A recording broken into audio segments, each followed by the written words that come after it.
Ме следи тајна разузнавачка служба блиска до големата опозицијска партија, рече кандидатот за председател на СДСМ ИДУИ, Пендаровски во средата. Ама денеска се предомисли и себе демантираше.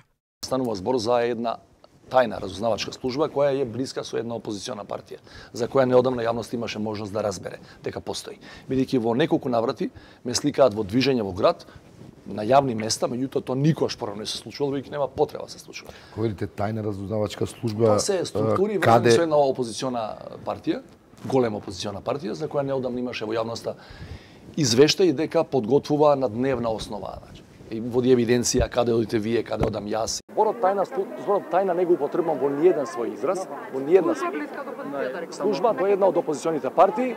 Повторно го упатувам на ова што го кажа Спасовски како одговор на пратеничко прашање, во кој кажува имиња и презимиња. И партијата ја кажува имиња и презимиња на луѓе кои се евентуално инволвирани. Всушност се работело за сликање и докажување каква кола вози Пендаровски, објаснува премиерот, а информацијата дека бил следен била инструирана од некакви квази патриотски друштва, рече премиерот.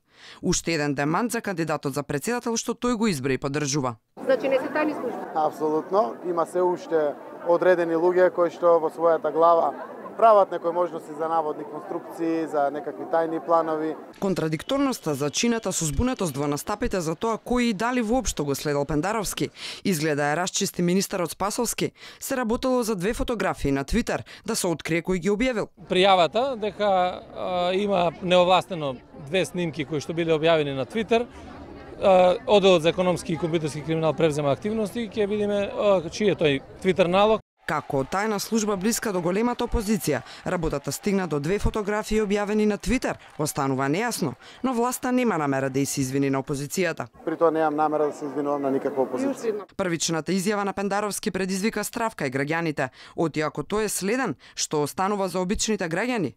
Заев смирува дека сите сме биле безбедни, а МВР и службите си ја вршеле работата.